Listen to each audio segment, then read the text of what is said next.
Ante todo quiero agradecer al Instituto el hecho de haberme invitado a esta primera sesión de conferencias Esmérito, que sirve para que colegas y amigos que nos hemos conocido a lo largo de tantos años tengamos la oportunidad de coincidir, de saludarnos y de compartir nuestras experiencias. Muchas gracias por esta invitación que acepté muy gustoso. El tema que voy a tratar es la exégesis bíblica en Qumrán y precisa, antes de entrar en detalles concretos, de una contextualización para entender en qué circunstancias surge esta exégesis particular del judaísmo qumránico. Dentro del panorama plural del judaísmo durante la época del Segundo Templo, entre los judíos se fueron configurando espontáneamente desde el exilio de Babilonia, pero principalmente en época helenística, diversas ramas religiosas de las que hablan Filón de Alejandría y sobre todo Flavio Josefo, para quien existían 4 sectas, jaireseis, o filosofías: saduceos, fariseos, esenios y celotas. Además de ellas, existían otros grupos escindidos del judaísmo oficial, como los samaritanos y los terapeutas. A finales del periodo del Segundo Templo, podemos observar que, en paralelo a la progresiva formación y depuración del corpus literario, que con el tiempo llevará al establecimiento de la Biblia judía canónica, en el seno del judaísmo tiene lugar una amplia actividad literaria cuyas obras no llegarían a formar parte del canon, la literatura apócrifa judía. Aunque no estaba destinada, por tanto, a ser leída públicamente en la liturgia, ni sobre ella podrían basarse doctrinas oficiales, cumplió un importante papel de actualización y relectura de los textos de la Biblia y propuso soluciones a los problemas contemporáneos que se suscitaban en las comunidades judías y no encontraban respuesta explícita en el texto de la Biblia. Un buen número de apócrifos es de carácter apocalíptico y son claro reflejo de los notables cambios ideológicos experimentados por el judaísmo del periodo helenístico. Sin el helenismo, es decir, sin esa amplia ecumene ideológica en la que circulaban tanto ideas procedentes de la cultura helénica como de la cosmovisión oriental persa, no se comprendería el nacimiento y desarrollo de la apocalíptica, impregnada de dualismo a todos los niveles: cosmológico, interacción de cielos y tierra; histórico escatológico, este mundo y el más allá; antropológico, alma y cuerpo; ético, bien y mal, etc. A pesar de su origen judío, con el tiempo los apócrifos fueron transmitidos casi exclusivamente por las iglesias cristianas y se conservan traducidos a sus diversas lenguas: griego, latín, etiópico, siríaco, antiguo eslavo, armenio, etc. Los descubrimientos del Mar Muerto han permitido recuperar algunos de estos libros en su lengua original, hebreo y arameo, y han sacado a la luz otras muchas obras hasta ahora desconocidas.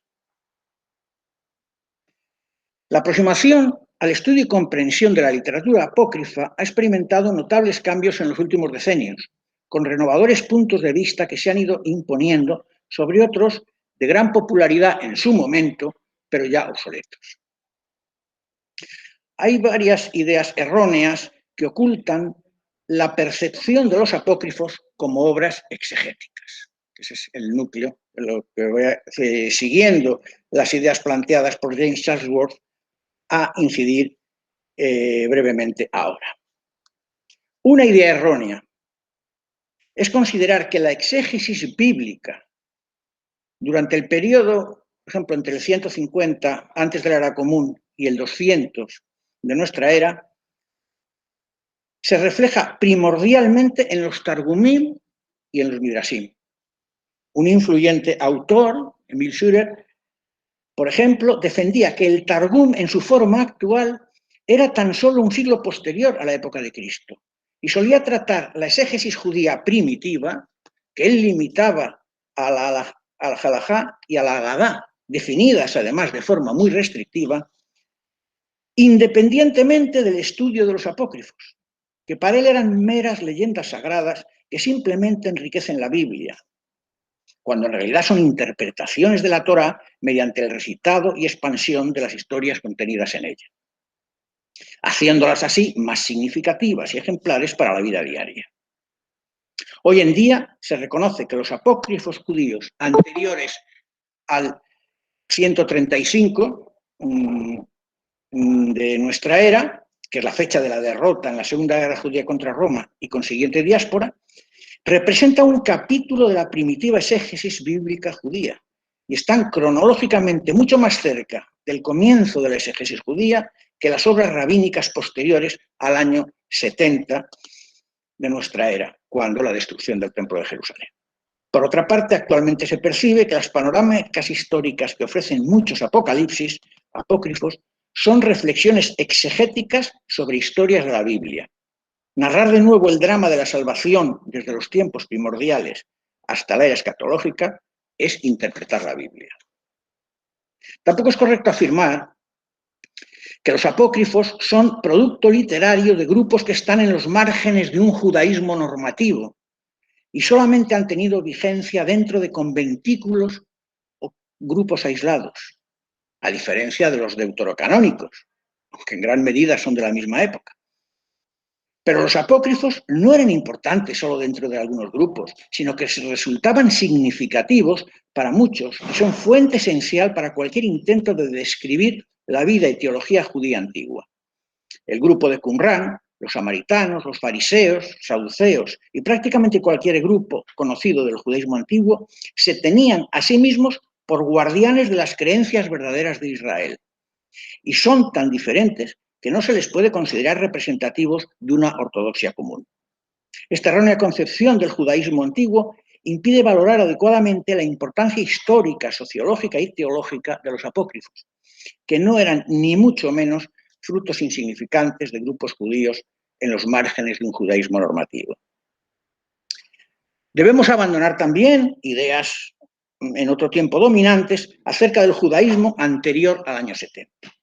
No se caracterizaba por una separación clara entre judaísmo palestinense y de la diáspora, ni por ser un judaísmo normativo monolíticamente cerrado, ni por su conservación de la pureza de un judaísmo indígena bien definido, ni por alguna ortodoxia identificable y ampliamente extendida.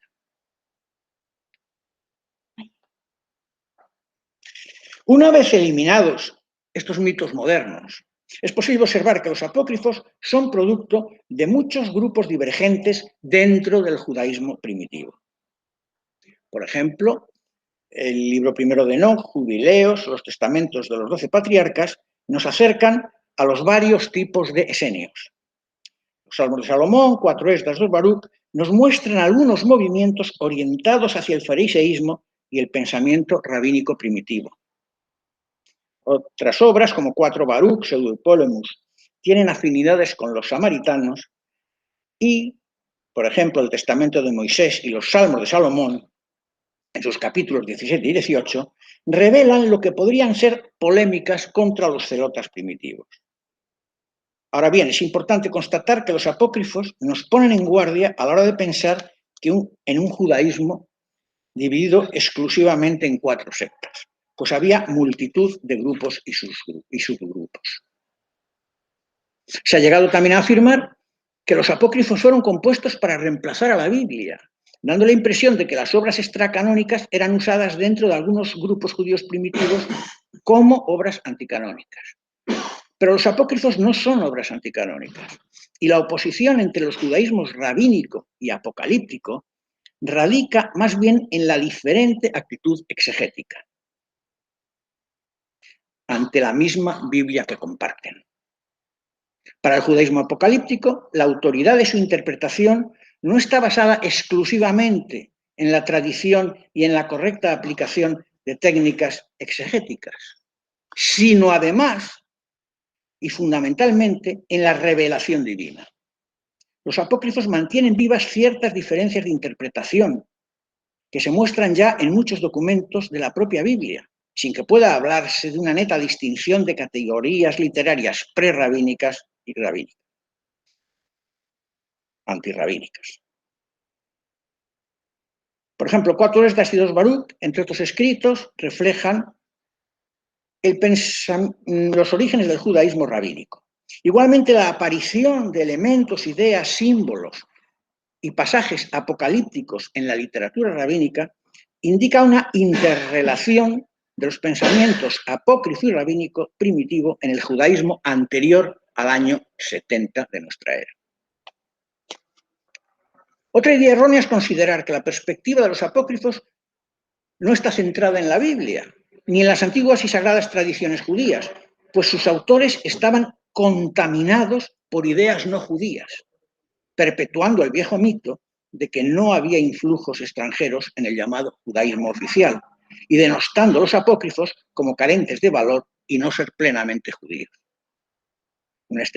Una tendencia extendida es enfatizar demasiado el aspecto visionario de los apócrifos, acentuando que la preocupación de estos libros está en los temas de revelación con visiones de la era futura o de los cielos.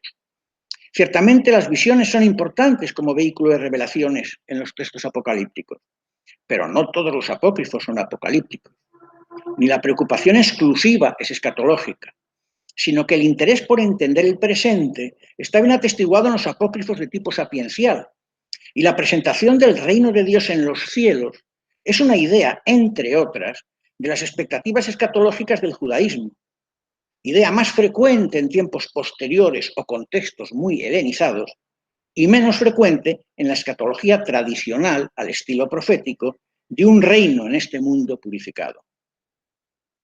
No se puede, por tanto, considerar a los apócrifos como algo monolítico y unificado. Todo lo contrario, reflejan una gran diversidad de intenciones y métodos exegéticos, siendo la permanente adaptación a las circunstancias históricas lo que provoque tal diversidad. Los apócrifos, en suma, forman parte de la rica tradición exegética del judaísmo primitivo. Para concluir este apartado, nos haremos la pregunta de por qué, pues, los escritos apócrifos han sido sistemáticamente ignorados en el estudio de la exégesis judía primitiva. Es de lamentar que muchos autores se hayan limitado a la forma de utilización de la Biblia. Y puesto que los apócrifos no citan ni explican versículos de la Biblia conforme al paradigma literario de los comentarios rabínicos, asumen incorrectamente que no han de ser tratados como composiciones exegéticas. Por otra parte, no debe tenerse la falsa impresión de que los autores de los apócrifos nunca efectúan citas de las Escrituras, pues basta ver las numerosas referencias bíblicas que se anotan en las ediciones de los mismos. Por tanto, más que ignorarla o ser antagonistas suyos, los apócrifos dan testimonio de la posición central de la Biblia en el judaísmo del Segundo Templo y su progresivo estatus canónico.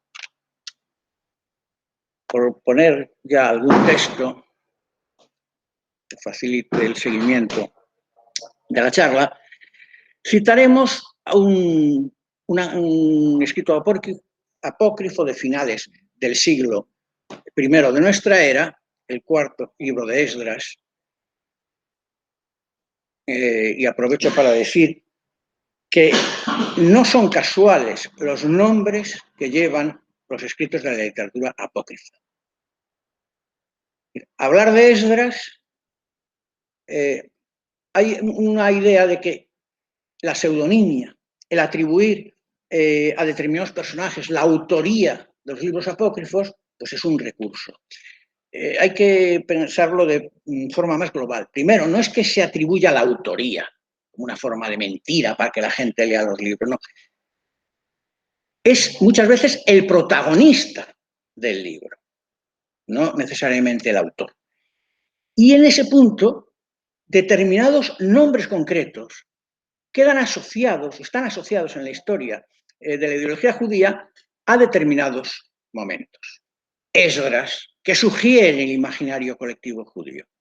La reconstrucción de la antigua religión de Israel antes del exilio babilónico, después del exilio, esa reconstrucción que va a conducir a los comienzos de lo que ya propiamente podemos hablar, no como antigua religión de Israel, sino como judaísmo, que con el tiempo se constituirá en un judaísmo clásico. Y Esdras, el escriba, es el que promociona la lectura de la Biblia, la composición, etc. Es decir, esta en pleno ambiente literario. Entonces no es extraño que en este apócrifo se diga un arcángel hace una revelación a Esdras y le dice: escribe todo lo que has visto en un libro, escóndelo en lugar secreto y dalo a conocer a los sabios de tu pueblo, aquellos cuyo corazón es capaz de guardar estos misterios. Y 2 capítulos después es el propio Dios, de una forma indirecta, el que le dice a Esdras: los 24 libros que has escrito en primer lugar, es decir, los libros canónicos del Antiguo Testamento, hazlos públicos para que los lean los dignos y los indignos. En cuanto a los otros 70, es decir, los libros apócrifos y apocalípticos, consérvalos para remitirlos a los sabios de tu pueblo, pues en tales libros se encuentra la fuente de la inteligencia, el manantial de la sabiduría y el agua viva de la ciencia.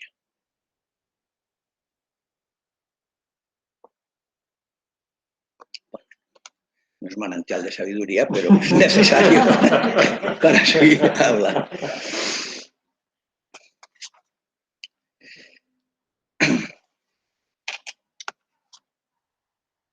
Muy brevemente, sin entrar en detalles, pero es para contextualizar, la clasificación de la literatura apócrifa ha seguido distintos criterios. Uno es el cronológico de Nicolsburg, por ejemplo. Otro es el tipológico, el que presentan Trebolle en su Biblia judía y Biblia cristiana, o Florentino García Martínez en los textos de Qumran. Pero aquí me voy a centrar en otra clasificación, la de Chatsworth, que habla de la relación de los apócrifos con la propia Biblia, porque tiene que ver directamente con el tema de exégesis bíblica. Bien, y de los criterios que no voy a mencionar aquí de Chatsworth, me voy a fijar en el quinto, de las expansiones y reescrituras bíblicas. Los autores de este tipo de apócrifos toman un pasaje o historia de la Biblia y proceden a su reescritura, a menudo bajo el influjo de tradiciones orales relacionadas de alguna manera con las narraciones bíblicas. Son fruto de la discusión y preguntas que surgen acerca de historias bíblicas que una y otra vez han sido contadas. Por ejemplo, cuestiones sobre cómo era la vida en el paraíso antes de que Adán y Eva desobedecieran a Dios, o qué reacciones tuvo la primera pareja ante la nueva experiencia de la muerte y la enfermedad, dieron origen a obras como Vida de Adán y Eva. La exégesis por expansión es clara prueba de que los apócrifos con frecuencia surgieron de la interpretación bíblica. Las historias bíblicas eran memorizadas y tomadas en serio como verdades reveladas, pero con el fin de responder a la curiosidad y necesidades de los tiempos posteriores, necesitaban ser narradas de nuevo y completadas con detalles que eran considerados como parte de la historia verdadera por los antiguos judíos que apreciaban estos apócrifos. Detalles que eran ahora revelados. Son numerosos los apócrifos pertenecientes a esta categoría, destacando, por ejemplo, el libro de los jubileos. En suma, ya no es posible en la actualidad un estudio que no tenga en cuenta las diferentes corrientes del pensamiento plasmadas en la diversa creación literaria judía. No en vano el punto de referencia común a todas ellas es la Biblia, cuya interpretación y permanente actualización constituye el crisol en que se ha fraguado dicha literatura. Diferentes textos clasificados como rabínicos, midrásicos, agádicos o targúmicos se iluminan tanto mutuamente como en correspondencia con escritos de mayor antigüedad procedentes de la literatura apócrifa, de la comunidad de Qumran o del cristianismo primitivo. Prueba de ello es la presencia de temas similares en obras de muy diverso origen. Los estudios intertextuales son hoy un requisito imprescindible para lograr una adecuada comprensión del sentido correcto y profundo de los textos. Por otra parte, veremos seguidamente los móviles exegéticos que regían la relectura de historias bíblicas, como la de Abraham, con reelaboración conjunta de tradiciones presentes en distintos lugares de la Biblia, y expansiones textuales tendentes a clarificar pasajes conflictivos. Es preciso, además, replantearse cuestiones acerca del propio texto de la Biblia. Frente a su conservación y transmisión uniforme en la época posterior al año 70 de nuestra era, Los manuscritos del Mar Muerto y bastantes apócrifos judíos dan testimonio de un tratamiento libre del mismo, en función de su actualización y sin menoscabo de su autoridad. El profesor Julio Trebolle ayer nos ofreció con claridad el tema de esta diversidad de textos de la Biblia en el periodo anterior a la era común. No se trataría ya solamente de analizar las relecturas de la Biblia, sino la recepción que la propia Biblia ha efectuado de tradiciones comunes anteriores.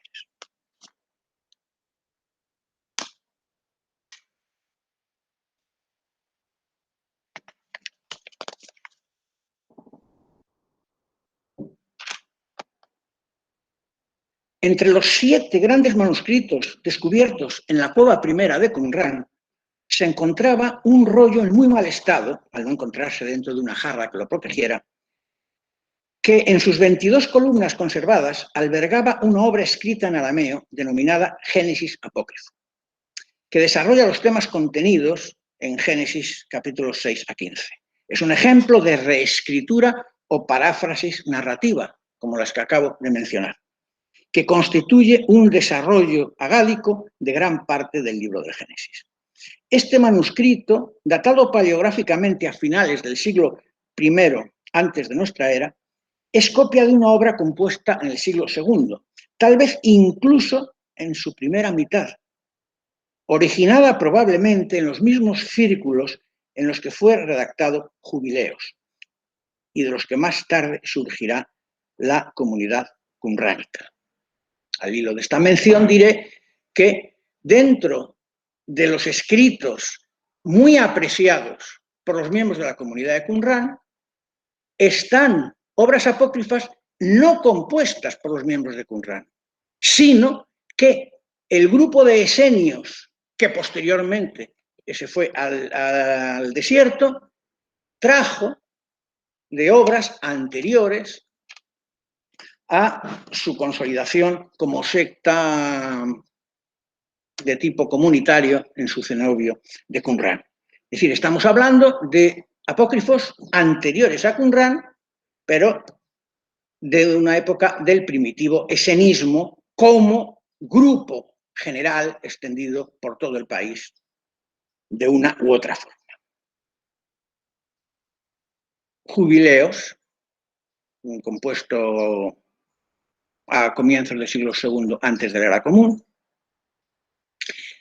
y los escritos diferentes de Enoc han sido encontrados en Qumrán. Es decir, una perspectiva de reescritura de tipo más o menos,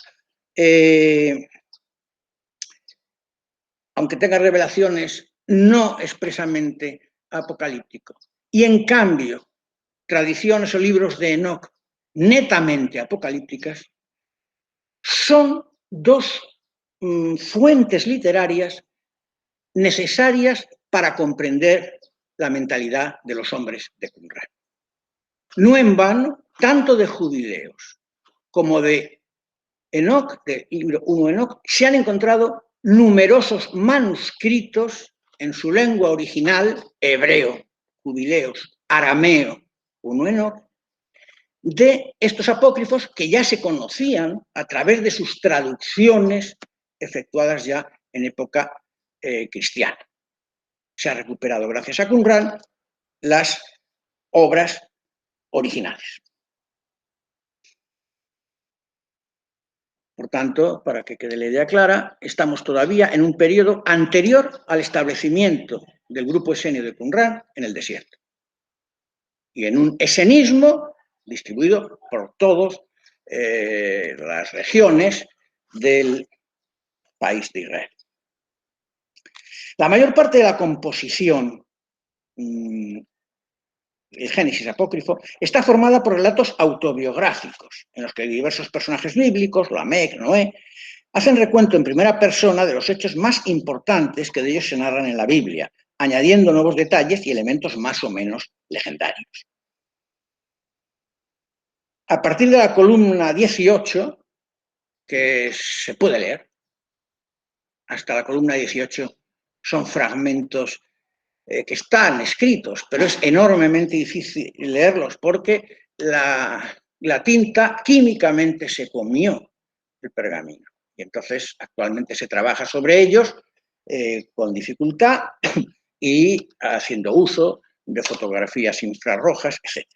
Pero a partir de la columna 18, que el protagonista es Abraham, está relativamente bien conservado el texto de esta columna hasta la columna 22, y que constituye, por su antigüedad y su género literario, estrictamente midrásico, una sólida base para el análisis histórico de las interpretaciones midrásicas de Génesis. A partir de la columna 21, y este es un detalle ya puramente literario, pero me lleva pocos segundos decirlo y lo voy a decir, el texto abandona la forma autobiográfica y continúa narrando los acontecimientos en tercera persona. Hay un cambio en la estrategia narrativa. Curiosamente, cuando se pasa a este relato narrativo en tercera persona, la relación con el texto bíblico de base es diferente al de las secciones autobiográficas.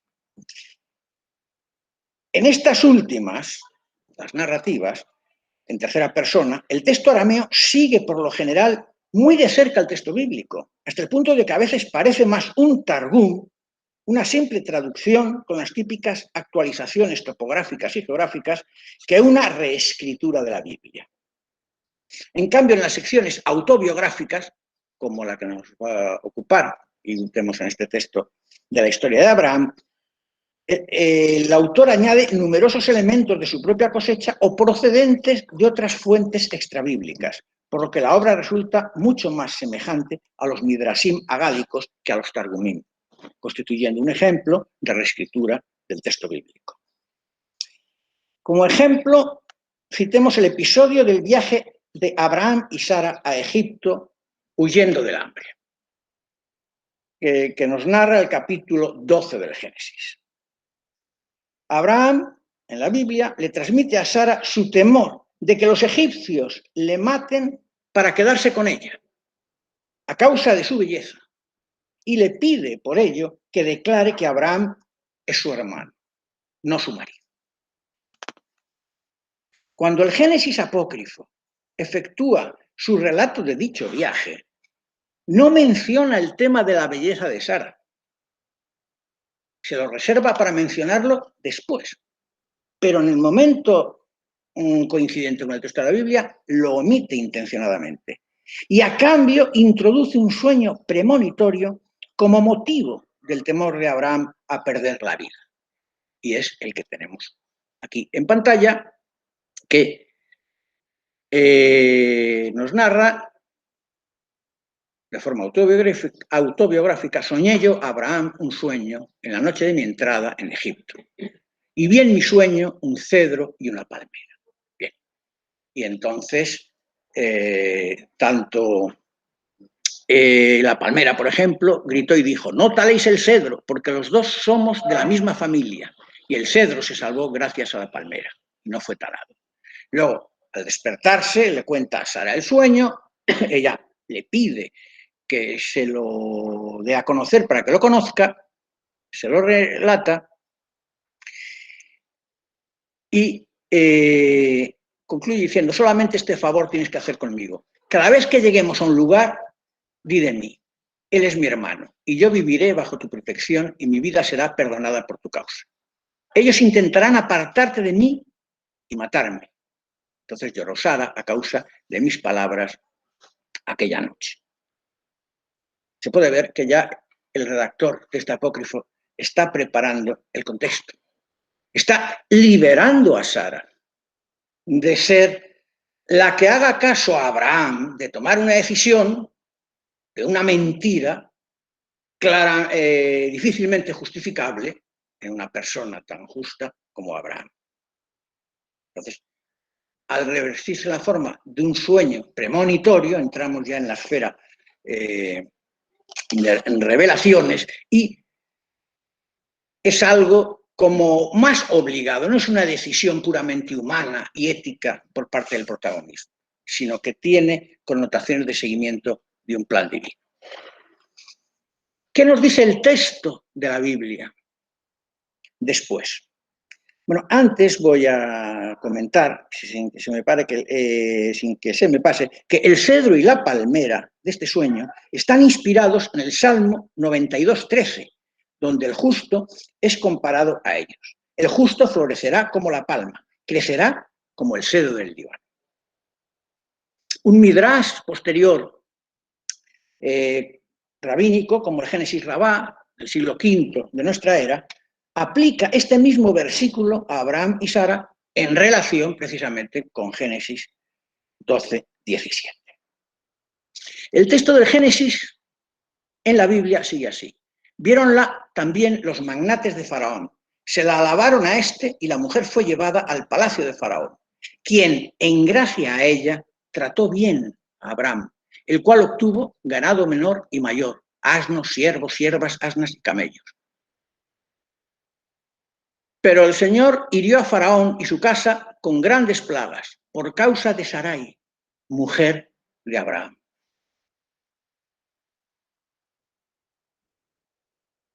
Como el significado más obvio de los versículos 15 y 16 de este pasaje bíblico resultaba sin duda embarazoso, el Génesis apócrifo reinterpreta en el pasaje en el sentido de que Abraham le debe la vida a Sara, pero no las riquezas recibidas. Esto es algo, y se ve que es una idea exegética que circulaba en la época, que vemos también en el libro de los Jubileos, que en su reescritura del Génesis omite el detalle de que las riquezas de Abraham provengan de un beneficio al patriarca a causa de su mujer.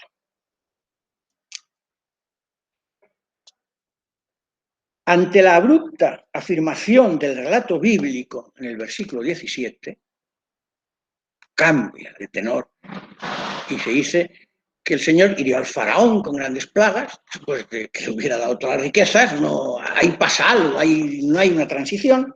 El Génesis apócrifo deduce que el castigo del faraón se debía a una oración de Abraham, en la que pide que le liberen a Sara y que si para ello es necesario castigar al faraón se le castigue, y trata de disipar cualquier duda que el lacónico texto bíblico pudiera provocar.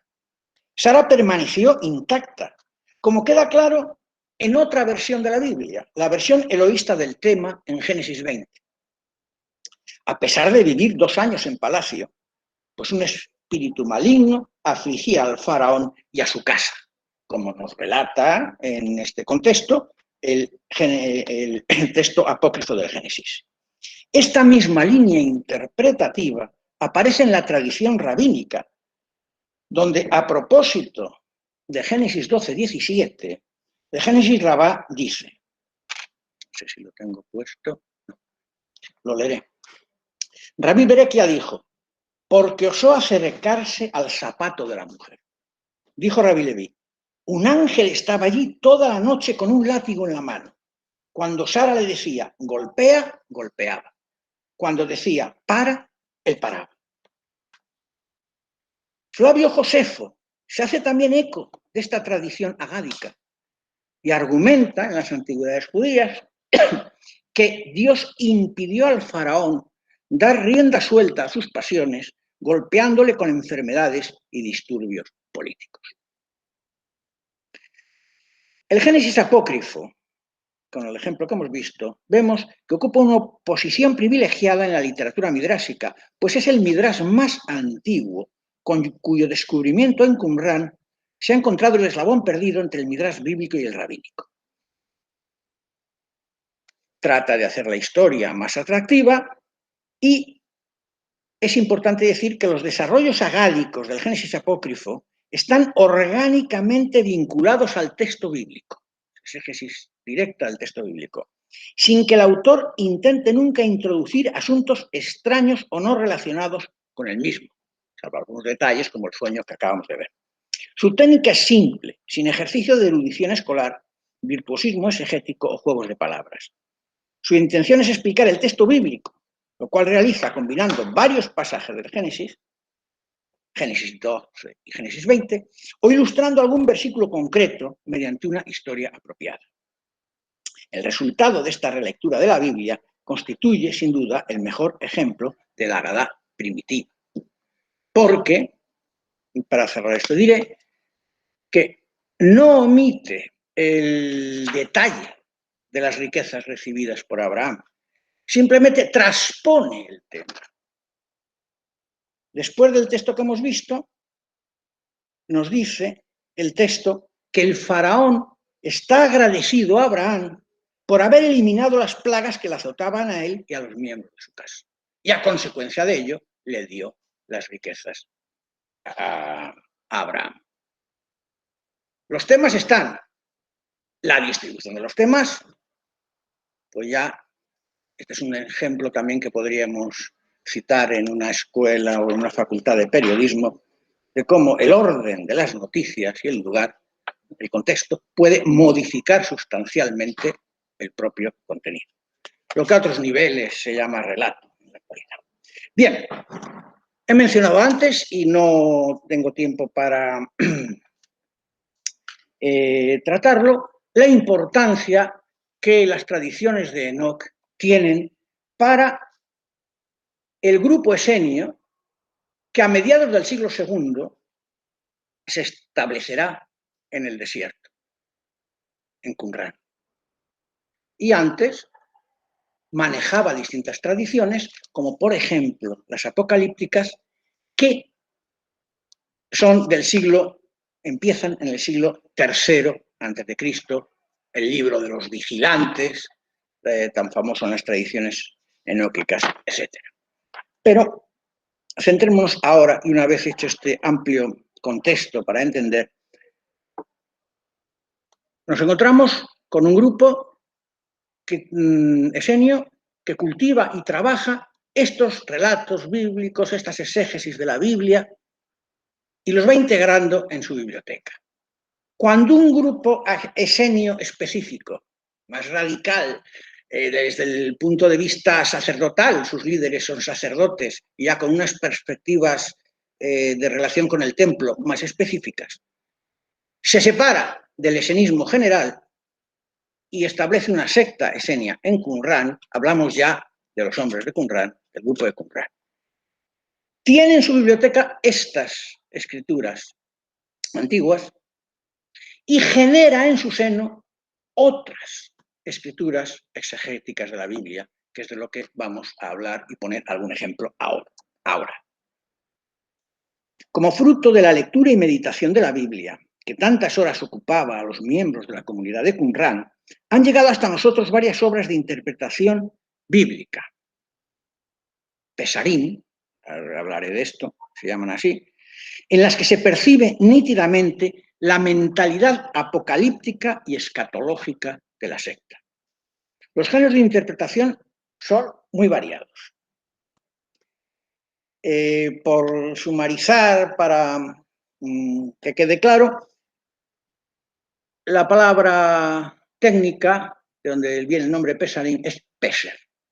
Peser, voy a poner un texto y así ya, aunque justo el que he puesto aquí no está. Sobre esto volveré después. Por ejemplo, Peser Habacuc. El comentario de Habacuc. Peser es un término técnico que significa comentario. A niveles muy, muy diferentes, y no es el momento ahora de discutir ya el sentido de Peser. Y hay dos tipos, literariamente hablando y por estilo literario, de comentario tipo Peser en Qumran. Por una parte están aquellos que se llaman Pesarim continuos, es decir, como es el Peser de Habacuc, comentan un libro específico de la Biblia, normalmente de los profetas y de los salmos, que los hombres de Qumran trataban como literatura de inspiración profética, con cita del texto, un lema, un texto más o menos amplio de la Biblia era reproducido, y a continuación venía la interpretación. Cita de la Biblia y Su interpretación es, o la interpretación de este pasaje es, y viene el desarrollo interpretativo que se da en Qumran. Esto sería un Peser que veremos ahora continuo. En cambio hay otros, como este que tenemos aquí, Testimonia, que no sigue el esquema de texto de la Biblia fragmentario, un versículo, medio versículo, dos versículos como lema y luego su interpretación, sino que es un florilegio de una antología de textos bíblicos sobre una temática determinada. Por ejemplo, 4Q Testimonia nos ilustra acerca de la percepción del mesianismo en Qumran. Autores, el propio Florentino García en su traducción de los textos de Qumran, incorpora 4Q Testimonia en literatura de contenido escatológico. Bueno, aquí he puesto, claro, yo en el ordenador lo veo bien, pero claro, queda muy apretado, ¿no? Pero para que se vea la primera impresión, que es lo que pretendo, cómo tenemos tres pasajes bíblicos determinados. Uno, Deuteronomio 5, etcétera, otro, el segundo, Números, y otro, Deuteronomio. El primero, que cita a Deuteronomio, además de una forma con el texto amplio, de tipo samaritano, como nos ilustró Julio ayer, y habló Adonai a Moisés diciendo, bueno, los asteriscos no son censura mía para evitar pronunciar el nombre divino, no, están en el propio manuscrito. El propio manuscrito tiene 4 puntos para indicar aquí es el nombre de Dios. Y habló Dios a Moisés diciendo, y ahora viene la cita de la Biblia, tú has oído el sonido de las palabras, etcétera, etcétera. En el versículo, la línea, 5, dice, le suscitaré un profeta en medio de sus hermanos como tú. El contenido es, por tanto, un tema de un profeta. El siguiente texto cita el famoso oráculo de Balán, de Números 24. Profirió su poema y dijo, y cita el oráculo de Balán. Este texto, en la tradición judía, es un texto mesiánico que ilustra la función real, regia, del Mesías.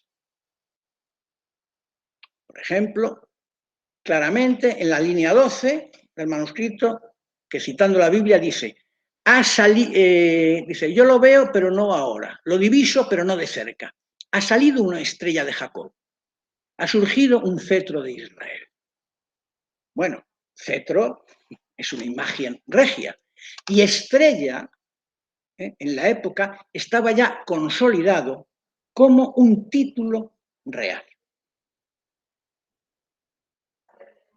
Como los escritores neotestamentarios hacen también uso de esta interpretación, esta exégesis tipo Peser, no nos extraña que, por ejemplo, en el relato de Mateo del nacimiento de Jesús de Nazaret, se nos diga con 5 citas bíblicas que las profecías de los profetas se cumplían en Jesús de Nazaret, en el momento de su nacimiento. Y agrupan textos diferentes. Bueno, uno de ellos es el que justifica la estrella que guía a los Reyes Magos. El hecho del lector del momento que se le cita este texto, una estrella ha salido de Jacob, automáticamente piensa en un Mesías real, dominador.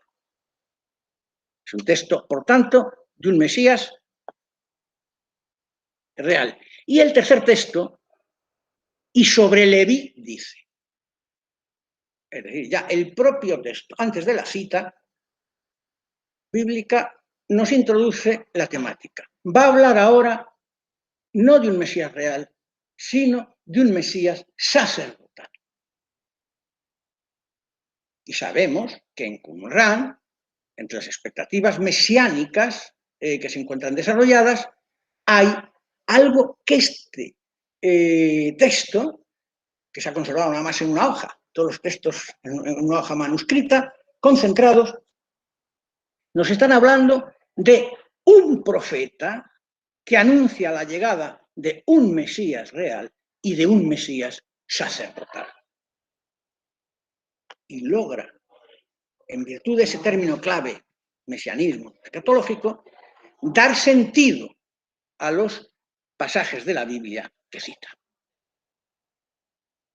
Eso que hemos visto es, por tanto, un comentario antológico y pasamos al comentario continuo, como posteriormente, es decir, estos comentarios de Qumran son los pioneros de esa típica interpretación exégesis de la Biblia de citar un lema y luego después un comentario.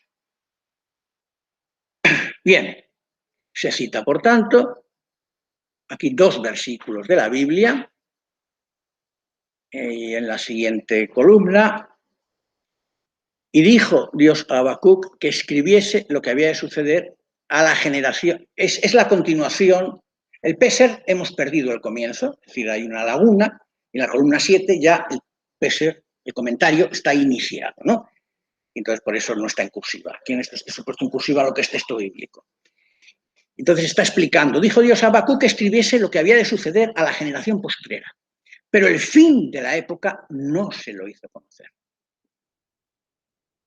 Y tras una laguna, que sería un punto y aparte en nuestra tipografía actual, es decir, se marca otro párrafo diferente, repite la cita bíblica. Y lo que dice, para que corra el que lo lee, su interpretación se refiere al maestro de justicia, es decir, el líder que fundó la comunidad de Qumran y el asentamiento, ese grupo en el desierto, a mediados del siglo II antes de la era común.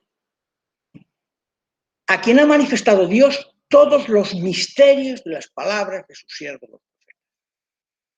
De una forma concisa está diciendo el núcleo del planteamiento apocalíptico que tenía la secta.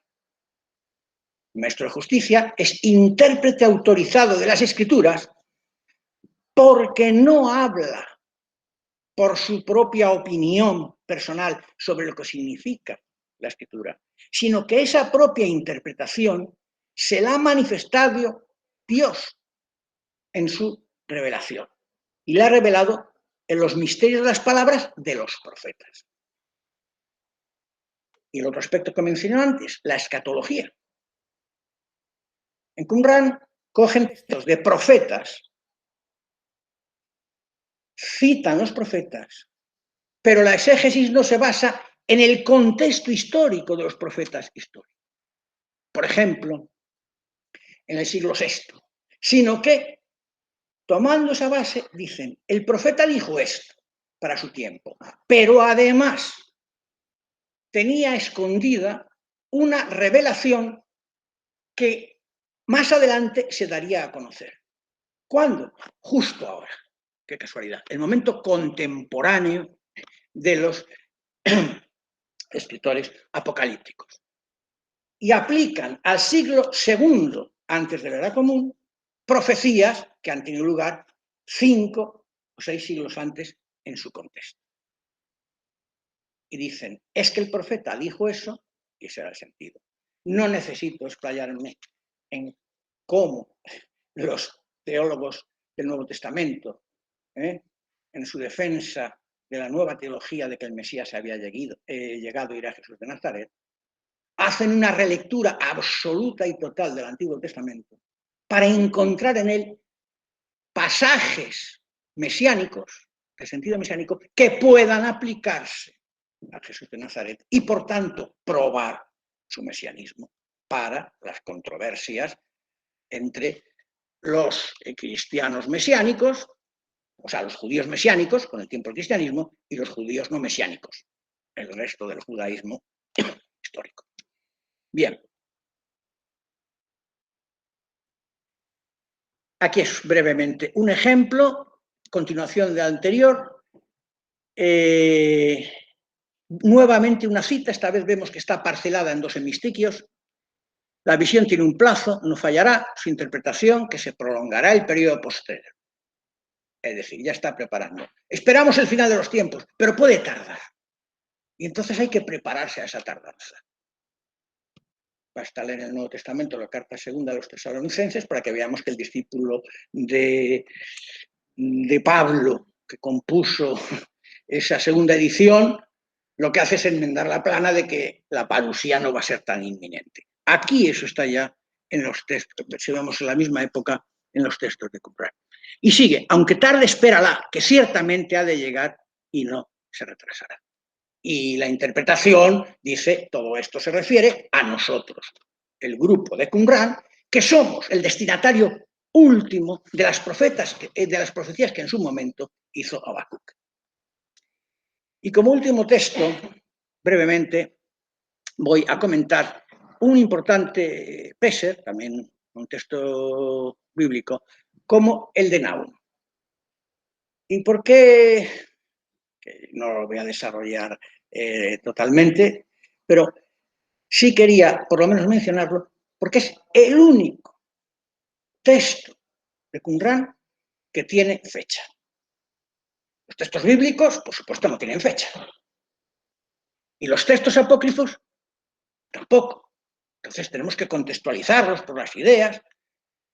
El Peser de Habacuc no tiene fecha, pero si sabemos cómo es la secta de Qumran, pues entonces podemos más o menos atisbarlo.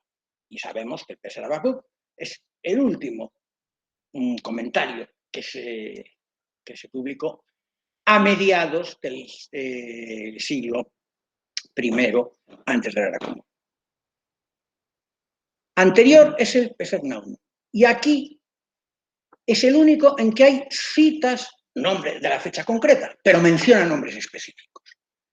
Al citar el texto, morada para los impíos de las naciones, pues iba un león a entrar ahí, un cachorro de león, sin que nadie le arreste, su interpretación se refiere a Demetrio, rey de Yaván.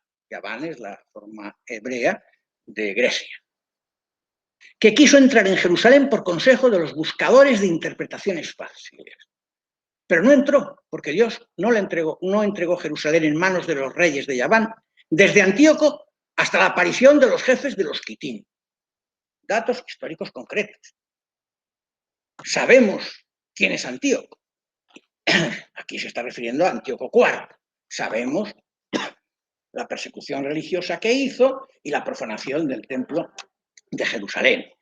Los Quitín era la designación tipológica en este código que tienen también todas exégesis, una de las tipologías. Los Quitín, que en el Antiguo Testamento se refiere a otros pueblos de su contexto, en el contexto actual son los romanos. En el texto original de los profetas, por ejemplo, de Habacuc, los Quitín son los babilonios. Cuando se escribe el comentario, se aplica a los romanos. Pues aquí lo mismo. Luego tenemos, en época romana, un rey de Grecia llamado Demetrio, se considera que es Demetrio III, por los datos que menciona el propio escrito y que además conocemos por Flavio Josefo. Que los fariseos, enfrentados a Alejandro Janeo, promovieron la llegada de Demetrio para quitarle del poder. ¿Quiénes son los fariseos en este contexto? Los buscadores de interpretaciones fáciles. Es la denominación técnica. En hebreo se va a entender. Por ejemplo, los intérpretes de la ley, dorsé, intérpretes, halajot, la halajá, la normativa legal. Entonces, los fariseos son los dorsei halajot, intérpretes de la normativa legal. Pero, ¿qué dice aquí el texto? No dice halajot. En vez de jot, dice kot, dice halakot. Dorsei halakot.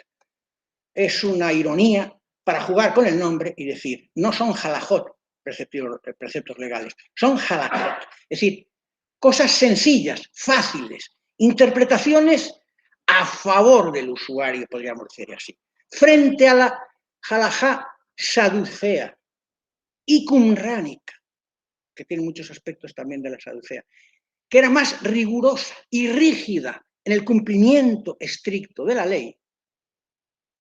Los fariseos eran más como lo que seríamos en tiempos modernos del mundo de los abogados, que buscan a ver en la ley qué elementos pueden hacer un cumplimiento menos estricto de la ley y qué subterfugios encontrar para, cumpliendo la ley, hacerlo de una forma más suave. Entonces, y por eso lo llama de interpretaciones fáciles.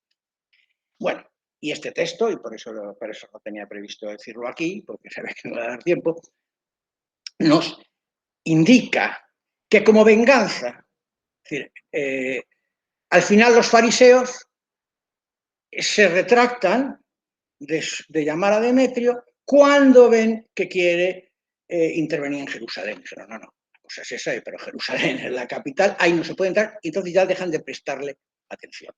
Se mantiene Alejandro Janeo en el poder, el rey, Asmoneo, pero toma represalias. Y las represalias que toma contra los fariseos es crucificar a 800 miembros del grupo fariseo y delante de los crucificados ajusticiar a su vista a los miembros de su familia.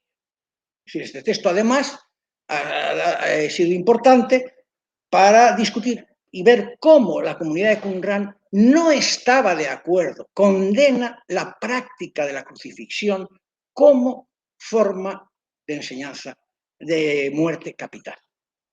Hay todo un debate porque, y con esto termino, nos dice al final que colgó a hombres vivos en el árbol, cometiendo una abominación que no se cometía en Israel desde antiguo, pues es terrible para el colgado vivo en el árbol. Es decir, insiste en vivo. Colgar a alguien muerto se practicaba. Incluso colgar del árbol puede ser ahorcar, pero la muerte es inmediata, o el empalamiento, la muerte es inmediata. Lo específico de la crucifixión es que no es inmediata. Está buscado que dure y que sufra el reo. Y por eso especifica, los cuelgan no muertos para exposición pública, sino vivos, para que acaben muriendo. Y eso es abominable para los comentaristas de Qumrán. E insisten, por eso condenan la crucifixión. Por otra parte, también, como era un castigo típicamente romano, pues entonces era doblemente recusable. Bien, pues con esto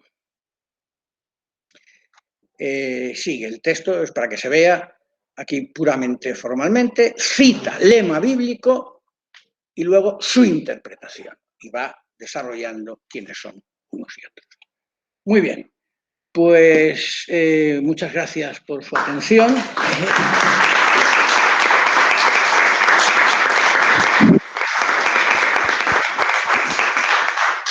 Muchas gracias, Luis, por tu brillante exposición. Abrimos un turno de preguntas para quienes están en la sala o detrás